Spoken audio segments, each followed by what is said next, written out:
Hello besties, ಇವತ್ತಿನ ನಮ್ಮ short recipe mutton fry. ಈ ರೆಸಿಪಿ ತೋರ್ಸೋಕ್ಕೆ ಈಗರ್ಲಿ ವೆಯ್ಟ್ ಮಾಡ್ತಿದ್ದೆ ನಾನು. ತುಂಬ ಟೇಸ್ಟಿ ಆ್ಯಂಡ್ ಈಸಿ ರೆಸಿಪಿ.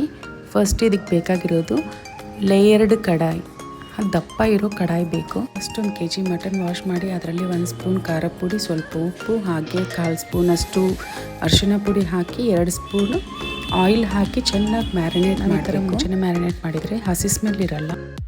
ಇವಾಗ ಒಂದು ಕಡಾಯಿನಲ್ಲಿ 1/4 ಕಪ್ಪಷ್ಟು ಆಯಿಲ್ ಹಾಕಿ ಸಣ್ಣಕ್ಕೆ ಹೆಚ್ಚಿಟ್ಕೊಂಡಿರೋ ಈರುಳ್ಳಿ ಹಾಗೆ 2 ಸ್ಪೂನ್ಸ್ ಜಿಂಜರ್ ಗಾರ್ಲಿಕ್ ಪೇಸ್ಟ್ ಹಾಕಿ ಚೆನ್ನಾಗಿ ಫ್ರೈ ಮಾಡಬೇಕು. ಇದೆಲ್ಲ ಫ್ರೈ ಆದ ನಂತರ ಮುಂಚೆನೇ ಮ್ಯಾರಿನೇಟ್ ಮಾಡಿಟ್ಕೊಂಡಿರೋ ಮಟನ್ ಹಾಕಬೇಕು. ಇದನ್ನು ಚೆನ್ನಾಗಿ ಕಳಿಸ್ಬೇಕು.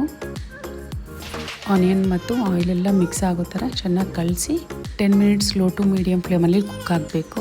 ನೆಕ್ಸ್ಟ್ ನಾವು ಮ್ಯಾರಿನೇಷನ್ ಮಾಡಿ ಇಟ್ಕೊಂಡಿರೋ ಪಾತ್ರೆ ಇದೆಯಲ್ಲ, ಅದರಲ್ಲಿ 1 ಸೌಟಷ್ಟು ನೀರು ಹಾಕಿ ಕಲಸಿ ಇದರಲ್ಲೇ ಹಾಕಬೇಕು.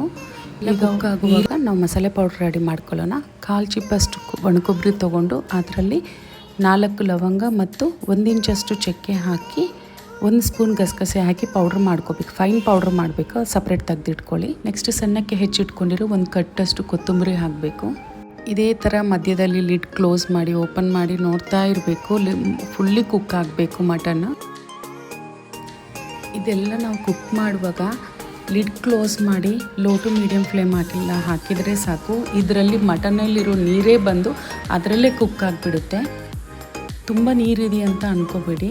ಫೈನಲ್ ಆಗಿ ನಾವು ಮಸಾಲಾಸ್ ಹಾಕಿದ ತಕ್ಷಣವೇ ಇದೆಲ್ಲ ಗಟ್ಟಿ ಗ್ರೇವಿ ಆಗಿಬಿಟ್ಟು 100% ಮಟನ್ ಕುಕ್ ಆದಮೇಲೆ 1 ಸ್ಪೂನಷ್ಟು ಖಾರ ಪುಡಿ ಹಾಗೆ ಮುಂಚೆನೇ ರೆಡಿ ಮಾಡಿಟ್ಕೊಂಡಿರೋ ಮಸಾಲ ಪೌಡ್ರ್ ಹಾಕಬೇಕು.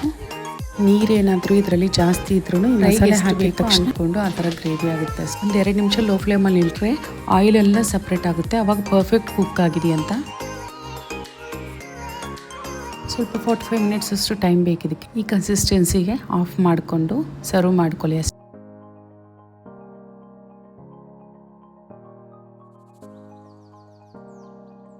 ಈ ಮಟನ್ ಫ್ರೈ ನಾವು ಪುಲಾವ್ ಮಾಡಬೇಕಂದ್ರೆ ಖಂಡಿತ ಇದು ಸೈಡ್ ಡಿಶ್ ಮಾಡ್ಕೊತೀವಿ. ಇದು ಪುಲಾವ್ಗೆ ಕಾಂಬಿನೇಷನ್ ಈ ಮಟನ್ ಫ್ರೈ ತುಂಬ ಚೆನ್ನಾಗಿರುತ್ತೆ. ಪುಲಾವ್ ರೆಸಿಪಿನೂ ಶಾರ್ಟ್ ವಿಡಿಯೋದಲ್ಲಿ ಬಂದಿದೆ. ಈ ಕಾಂಬಿನೇಷನ್ ತುಂಬ ಚೆನ್ನಾಗಿರುತ್ತೆ. ನೀವೂ ಈ ಮಟನ್ ಫ್ರೈ ರೆಸಿಪಿ ಟ್ರೈ ಮಾಡಿ ಟೇಸ್ಟ್ ಮಾಡಿ ಬನ್ನಿ. ಹೇಗಿದೆ ಅಂತ ಕಾಮೆಂಟ್ ಬಾಕ್ಸಲ್ಲಿ ಮಾತಾಡ್ಕೊಳ್ಳೋಣ.